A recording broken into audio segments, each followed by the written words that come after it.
Imam Syafi'i itu mengatakan, da'il ayyam taf'alu ma tasya' wa tib nafsan idza hakamal qada.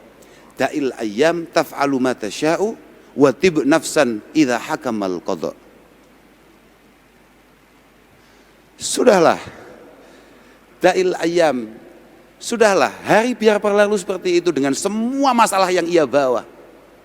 Kita harus belajar rela. Kita harus belajar sabar, harus belajar tenang akan semua yang terjadi. Da'il ayyam taf'alu ma tasya'. Semua hal yang terjadi di hari ini biarkan begitu saja. Kalau bisa kita isi dengan sebaik-baiknya. Kalau memang kemudian kita ditakdirkan gagal, ya sudah, memang takdirnya seperti itu.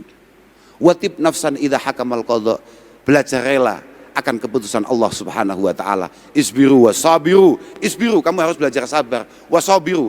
Sama lihat di tafsir-tafsir itu. Jangan sampai kita yang ngaku Islam, yang ngaku memiliki keimanan kepada Allah Subhanahu wa taala, kemudian kalah sabar, kalah mampu bertahan daripada orang-orang yang tidak mengenal Allah Subhanahu wa taala. Fala tazza, ini terusannya, fala tazza li hadisatil layali fama li hawadisid dunya baqa. Kamu tidak usah terlalu apa ya, kalau bahasa Jawanya ngeresulo, bahasa Indonesia apa? Ngeresulo itu ora. Maksud aku mau nani nelangsa, bukan nelangsa. Bahasa Indonesia apa nelangsa lagi? Kok melas? Ya betul, jangan terlalu meratapi. Jangan terlalu meratapi musibah-musibah, masalah-masalah, kerumitan-kerumitan yang datang silih berganti setiap hari.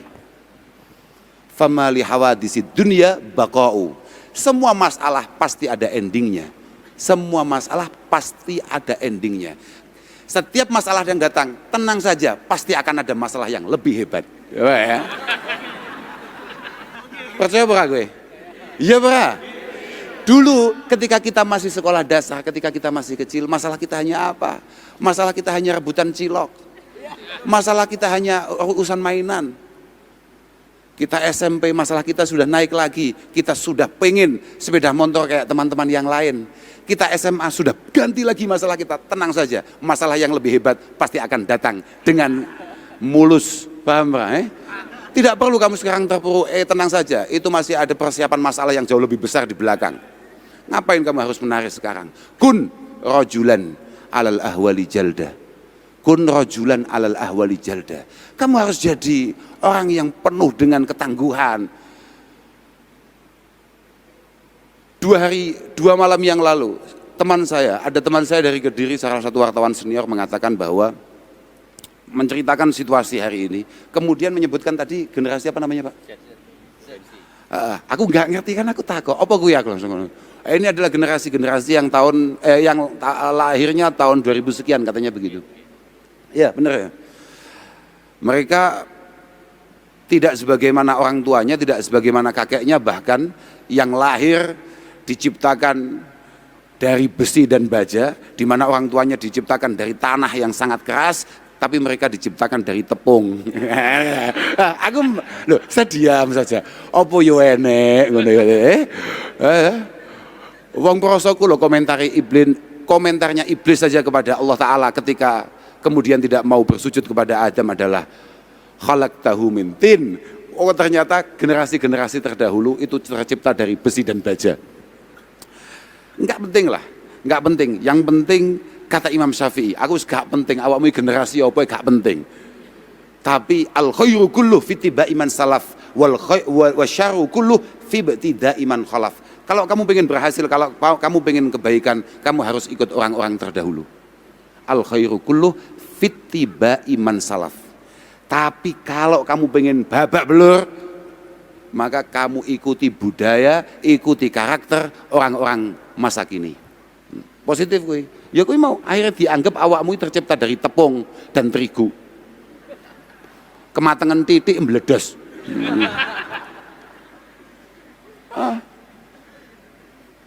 Kun rajulan alal ahwali jalda wa shimatuka as-samahatu wal fafa. Seingat saya di syarahnya Diwan Asy-Syafi'i itu adalah Imam Syafi'i itu mencoba mengajak kita ala sabri ala tahammulil masyaqi wal masaib. Imam Syafi'i mencoba mengajak kita mengarahkan kita untuk memiliki ketangguhan, menanggung beban yang berat, ya, untuk menerima kesulitan-kesulitan, untuk menerima cobaan-cobaan. Tapi tidak hanya itu saja, di saat yang sama watahalli bil ahlakil mahmudah mislis samahah wal wafa. Di saat yang sama kita tetap diperintahkan sebagai orang Islam untuk memiliki karakter yang baik, untuk memiliki karakter yang terpuji. Orang boleh menyakiti kita, orang boleh melukai kita, tapi kata Rasulullah, ahsin man ahsana ilaik wala tusi man asa'ak. Kalau kamu mau menyakiti saya, monggo, sok monggo, silahkan. Tapi saya sebagai orang Islam berkewajiban untuk membalas semua rasa sakit itu dengan cinta dan kasih sayang. Oh, ngono blok paham ra blok? Ini pancen ngono kuwi perintah, apa masalahnya? Dan harusnya ketika cobaan itu datang, langkah pertama yang ada di otak kita itu adalah muhasabah, self koreksi. Jangan kemudian membiasakan adat atau kebiasaan-kebiasaan tolol, kebiasaan-kebiasaan bodoh. Kalau ada sesuatu yang gagal dalam diri kita, kita akan mencari kambing hitam. Kita akan mencari orang lain untuk disalahkan. Tidak boleh seperti itu. Muhasabah, introspeksi diri. Mungkin ada banyak kesalahan di antara kita yang membuat kemudian Allah Ta'ala menurunkan cobaannya bertubi-tubi. Penting gue, minimal kalau kata Imam Syafi'i dalam bait terusannya, dalam syair terusannya, idza kasurat uyubuka fil baraya, ketika kesalahan kita sudah mulai menumpuk, wasaraka ayyakuna laha ghita, wasaraka ayyakuna laha hita'u, dan kamu pengen semua kesalahan itu tertutup dengan rapi, tasattar bisakha, fakullu aibin yughatihi kamakila as-sakha. Ketika kamu kesana sulit, semua orang mulai tidak tertarik dengan kamu. Anak-anak di universitas kamu memandang kamu tidak memiliki masa depan. Kan wajahmu ini cowok aku jadi cewek itu kan sedih. Ini mau dibawa ke mana kalau saya kemudian kenal dengan ini, saya dekat dengan anak ini, kan gak meyakinkan sama sekali. Maka langkah berikutnya kata Imam Syafi'i, sudah atasi semuanya dengan dermawan gitu. Dengan dermawan, entah dermawan itu dengan finansial, dengan keuangan, tenaga, pikiran, atau minimal ya dengan senyuman. Jadi wong sing padang, jadi wong sing menarik, jadi wong sing sok solutif. Lah iya toh, kadang-kadang kan kita tidak bisa mengatasi masalah kita sendiri, tapi masalah orang lain kan kita nguasai.